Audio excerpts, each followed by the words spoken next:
Et bonjour tout le monde, alors j'espère que vous allez bien. Alors aujourd'hui, nouvelle vidéo sur la 103 RCX. Donc si vous avez suivi les petites vidéos, on va essayer la culasse boost sur la 103 RCX. Donc pour ceux qui n'ont pas suivi, n'hésitez pas à aller voir la vidéo précédente sur l'essai de la culasse boost sur le 103 SP qui est bien plus complète et où j'ai tout expliqué dessus, à peu près tout expliqué. Euh, Déjà, de par avance, excusez-moi du bruit, il pleut dehors, donc c'est la grosse misère. Ça va faire, je pense, un petit peu de bruit en arrière, ça c'est un petit peu chiant.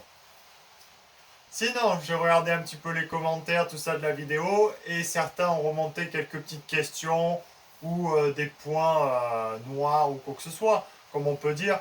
Et c'est pas mal, au moins une discussion comme ça permet de moi de me poser les questions aussi parce que je ne connais pas tout, comparé à d'autres qui vont critiquer. Mais bon, dans cette vidéo, pour le moment, il n'y a pas eu de critique pour critiquer. Voilà, c'était vraiment que des choses constructives. Et donc, quand c'est constructif, ben, on évolue tous ensemble de la meilleure façon. Voilà. Donc ça, très bien, vous êtes au top, les gars. Donc, pour répondre aux questions par rapport à la culasse Boost, donc, surtout le point noir par rapport que cette culasse, voilà, il faut savoir prendre les taux de compression, ceci, cela, que c'est une culasse dédiée que à des personnes voilà, qui s'y connaissent. Oui et non, il y aura une notice qui vous expliquera tout sur cette culasse, voilà. Après, bien sûr, vous devrez avoir des bases en squish et taux de compression, c'est vraiment obligatoire pour pas casser votre moteur ou qu'il y ait quelque chose. Mais normalement, c'est censé être obligatoire pour quoi que ce soit comme moteur vous construisez. Voilà, sinon après, il faut passer par des professionnels ou quoi que ce soit. Parce que voilà, y a quand même beaucoup de vidéos YouTube ou quoi que ce soit qu'on vous montre comment prendre un squish, un taux de compression, voilà. Donc pour monter cette culasse, c'est quand même mieux de savoir faire. Moi, je le préconise à 100%, vaut mieux savoir faire avant d'acheter cette culasse. Parce que surtout, donc vous avez deux modes pour le monter.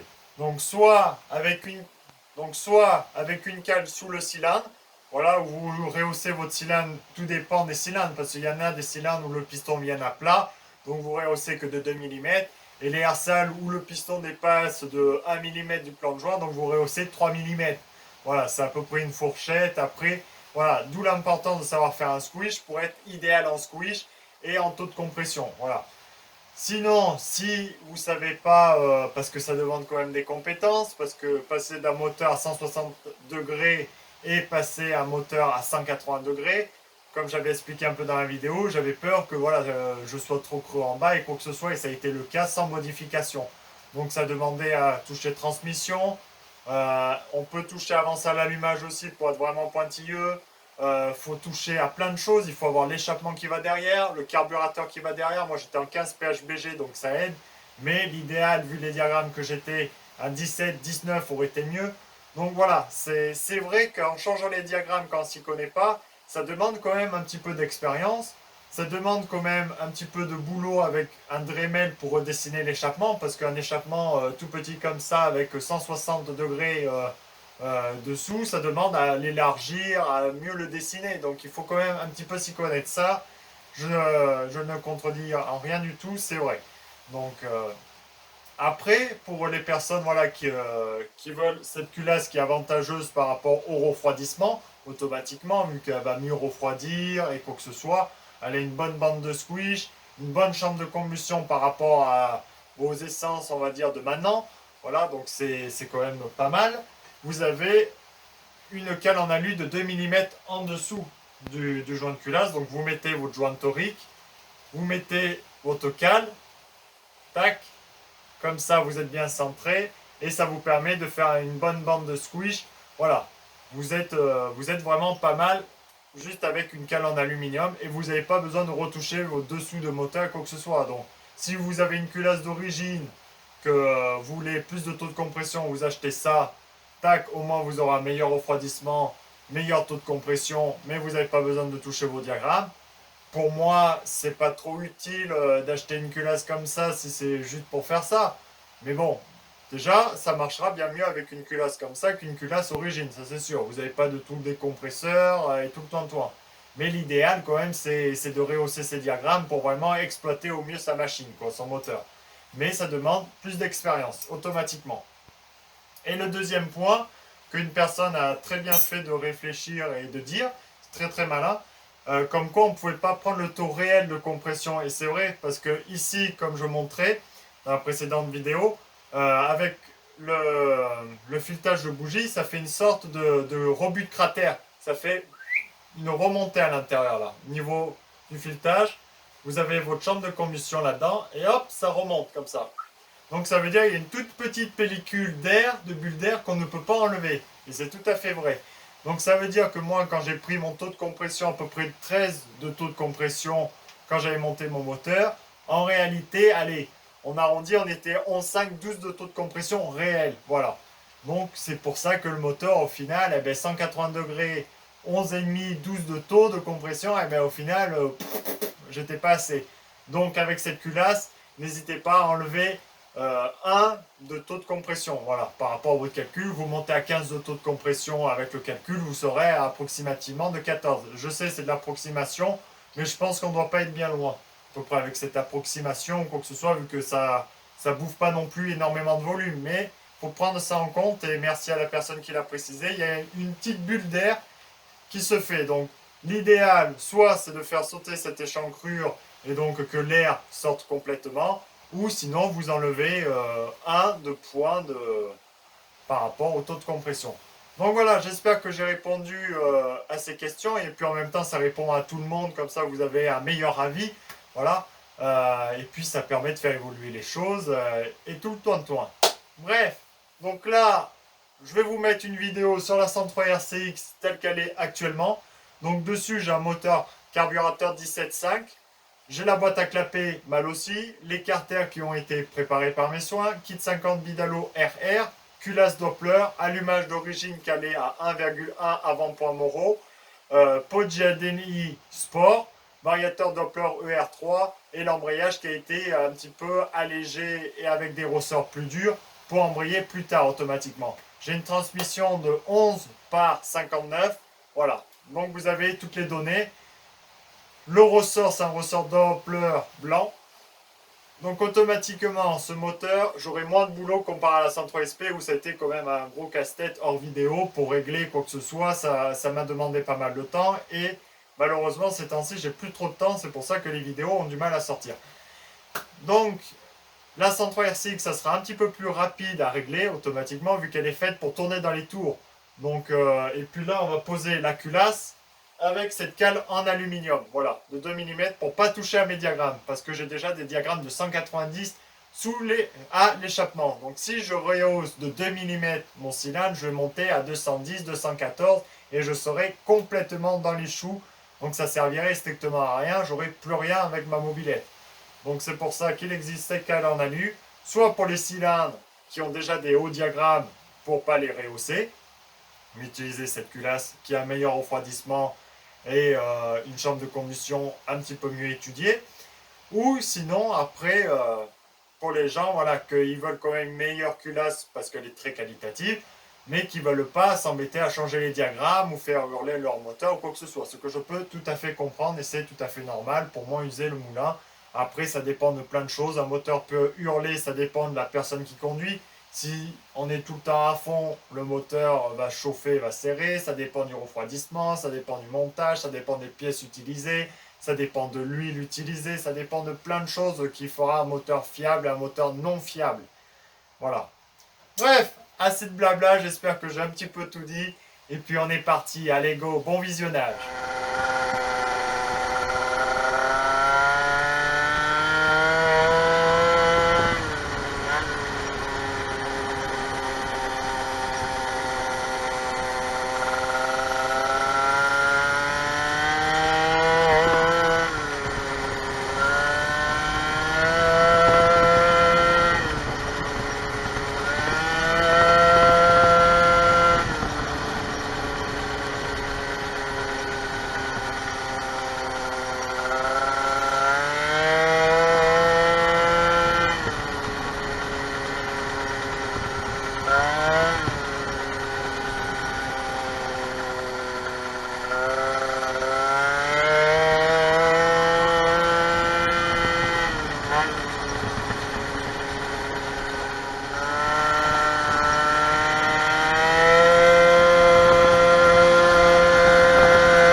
Et voilà, le moteur Bidalo, il est sur l'établi, donc ça c'est ok. Heureusement sur SPX R6, c'est super rapide à démonter, c'est vraiment trop génial. Maintenant, on va pouvoir enlever la culasse, donc on est parti. Ok.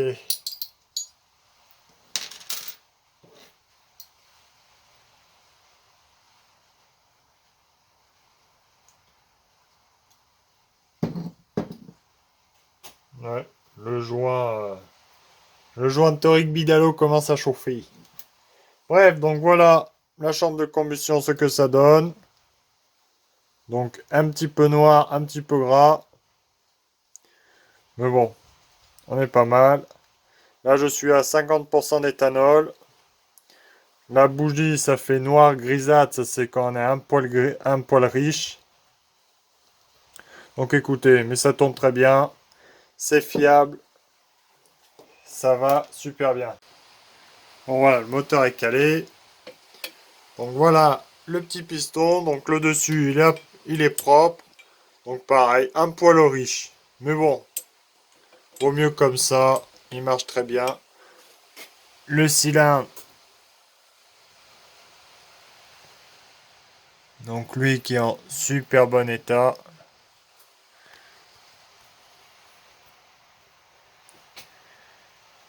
Il encaisse vraiment très très bien. Franchement, super réédition du Bidalo de chez VSX. Il marche super bien ce petit cylindre. Donc voilà, mais écoutez, là ça va être rapide, au moins il n'y a pas besoin de tout démonter, prendre plein de différentes squish et tout le toin là. Il y a juste à monter la cale donc, en aluminium 2 mm qui se pose voilà dessus, impeccable. Je vais pouvoir poser la chambre de combustion, donc voilà comment ça vient. Et là vous voyez le débord comme je vous ai expliqué en début de vidéo à l'intérieur. Donc tac, avec la bougie culot. Voilà comment ça vient. Donc là, j'ai installé le fil d'étain. Donc on va voir ce que ça donne. Hop là. Bon, ça devrait se clipser à l'intérieur.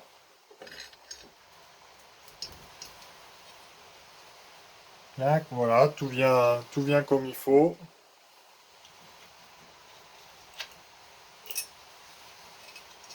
Ça, c'est l'avantage. Comparé à des culasses comme ça là, que j'avais dû entièrement reusiner parce que c'était pas bon, la chambre de combustion. Sinon, le prix, donc il a annoncé 69,90 €. Donc pour 70 € une culasse comme ça, c'est très très raisonnable au niveau prix. Hein.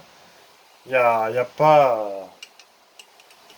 Là franchement c'est un très très bon prix. Hein. 70 € la culasse, nickel chrome. Donc tac, ça ok.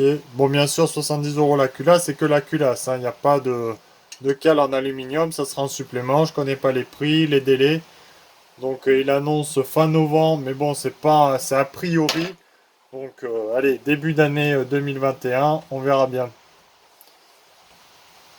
Donc c'est pour bientôt. Hop là.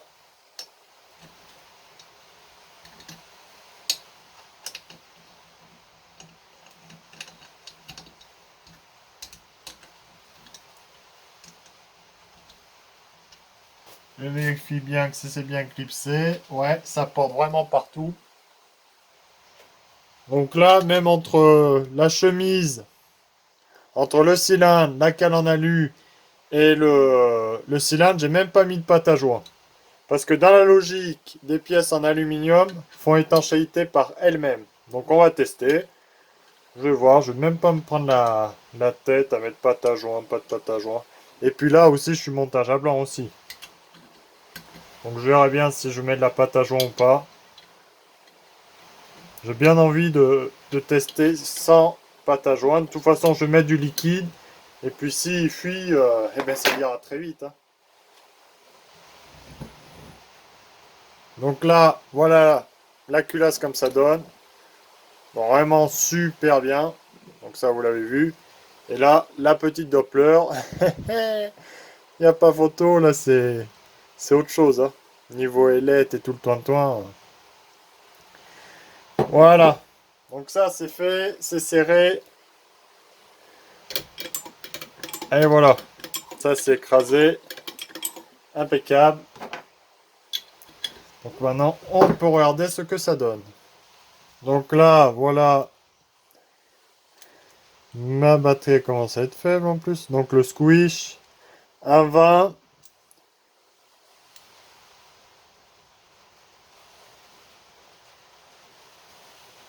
Un 28. Faut chercher bien sûr le plus petit. Hein.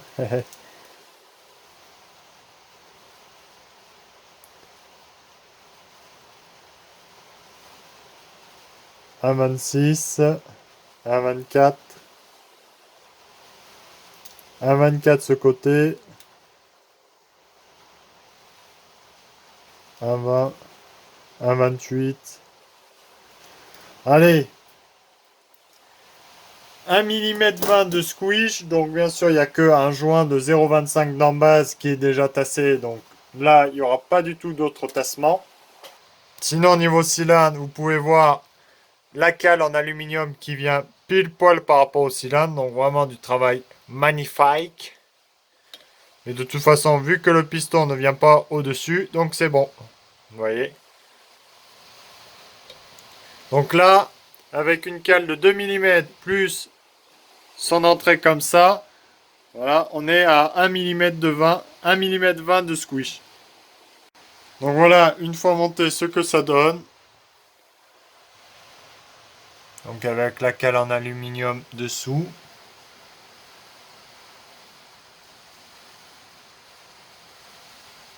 Bidalo. Hey, hey. Donc ça rend super bien. Très très belle gueule comme ça. Donc là, je suis parti pour prendre le taux de compression. Donc vous voyez, là avec la cale en aluminium sous la culasse, il y a beaucoup moins de choses à prendre en compte. Il n'y a pas besoin de prendre les diagrammes ou quoi que ce soit et voir si tout va bien. Donc c'est bien plus rapide à monter avec la cale sous la culasse que quand bien sûr il y a tout à changer ou quoi que ce soit. Mais la différence entre le moteur où les diagrammes ont été touchés et le moteur où les diagrammes n'ont pas été touchés va être vraiment minime. Entre là le bidalo ou le bidalo avec la culasse Doppler et la culasse boost va être minime, la différence je pense. Et la différence entre la culasse Malossi sur le Peugeot Hersal Fox et la culasse boost ou là où on avait retouché au diagramme automatiquement est bien plus flagrante. Donc là, faut pas non plus s'attendre à un écart, je pense, de ouf. Peut-être on va être surpris, mais je pense pas que ça va être non plus un gain énorme de plusieurs chevaux. Donc on verra bien. Bon, je viens de mettre 7,2 ml de volume dans ma chambre de combustion, donc avec le filetage. Je vous ai écrit la formule, comment le calculer. Donc le volume de chambre total, donc 7,2. Moi, le volume de bougie, donc si c'est petit culot, comme ça, là, c'est 1,5. Si c'est grand culot, donc les culots longs de bougie, c'est moins 2,5 automatiquement. Donc, en gros, ça se suit tout le temps. Égal le volume réel de chambre, voilà, plus la cylindrée du moteur, donc là on est en 49,1 cc, est égal une cylindrée totale. La cylindrée totale qu'on redivise avec ce volume de chambre comme ça. Donc ça fait comme une croix. Tu vois. Et donc après, tu as ton rapport. On est parti pour calculer ensemble. Donc volume de chambre. 7,2 moins. Donc là, vu que là c'est une culot long, donc moins 2,5 est égal. Ce qui donne 4,7. Donc après, volume réel de chambre, 4,7 cc, plus 49,1 sur Peugeot. Sur Peugeot, c'est tout le temps 49,1 cc pour du 50 cm3. Piston diamètre 40. Donc, ce qui vous fait, ce qui donne 53,8. Et après, cylindrée totale, donc 53,8 cm3, qu'on divise par la cylindrée réelle de chambre, donc 4,7. 4,7. Donc là, ça donne 11,45 pour 1 de taux de compression, en sachant, comme je vous ai expliqué, il y a une petite bulle d'air dedans. Donc ça veut dire on est vers les 10,5 de taux de compression réel, et c'est pas du tout énorme. Donc voilà, vous avez la formule au moins pour calculer votre taux de compression. Mais là, moi, c'est pas trop comprimé, donc c'est pas super top.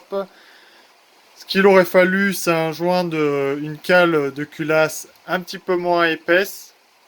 Donc ça veut dire au lieu de 2 mm, mettre 1 mm et demi aurait été très bien. Donc voilà. Après, espérons que lui, il sorte plusieurs épaisseurs, voilà, pour que vous fassiez correctement votre squish et taux de compression. Donc moi, c'est pas assez comprimé. Donc voilà, on va bien voir ce que ça donne et si je trouve des solutions hors caméra. Je vous tiens au jus, allez. Je viens d'installer le moteur. Donc voilà. Donc voilà à quoi ça ressemble. Donc la culasse impeccable, magnifique.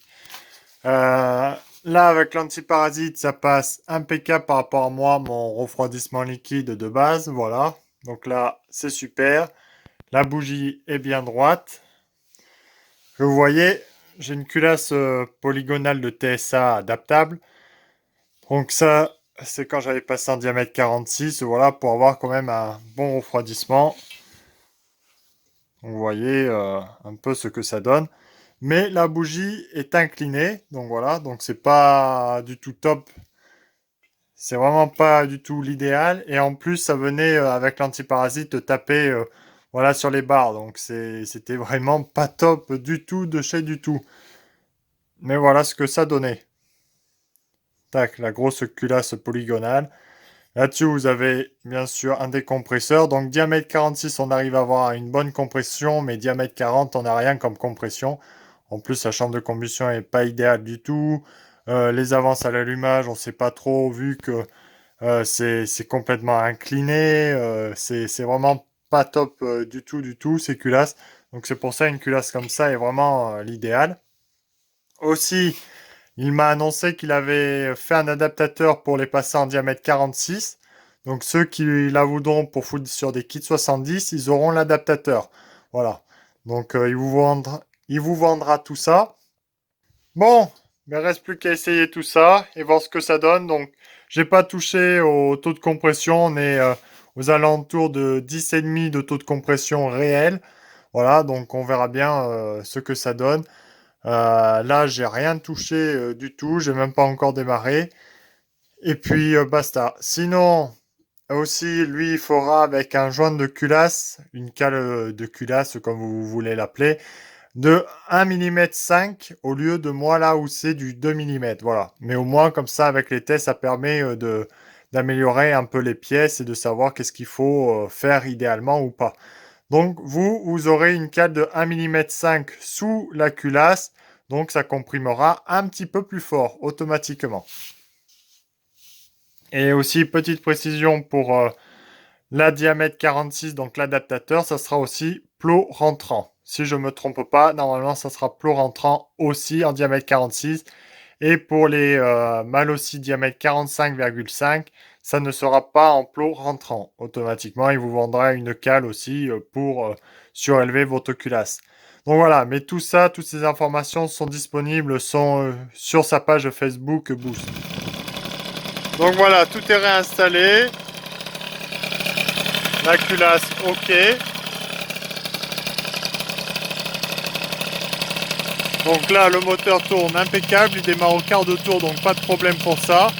Ça, tant mieux. C'est que les réglages sont à peu près bons. Donc on va essayer ça tout de suite, voir ce que ça donne, et puis basta. Allez, go!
Bon voilà, on vient de finir le petit test. Donc écoutez, on n'a rien perdu et on n'a rien gagné ou c'est très très peu probant. C'est ce qui est tout à fait normal par rapport à ce qu'on disait, vu qu'il n'y a pas de diagramme à relever ou quoi que ce soit. Il n'y a pas de différence. Comme vous pouvez le voir, j'ai pas mis de joint ou quoi que ce soit, de pâte à joint. Il n'y a pas de fuite. Donc voilà, impeccable. Tout va bien. Écoutez, au moins, ça fait son boulot. Ça permet de mieux refroidir comparé à une culasse normale. Voilà. Là, quand on touche pas au diagramme, voilà ce que ça fait.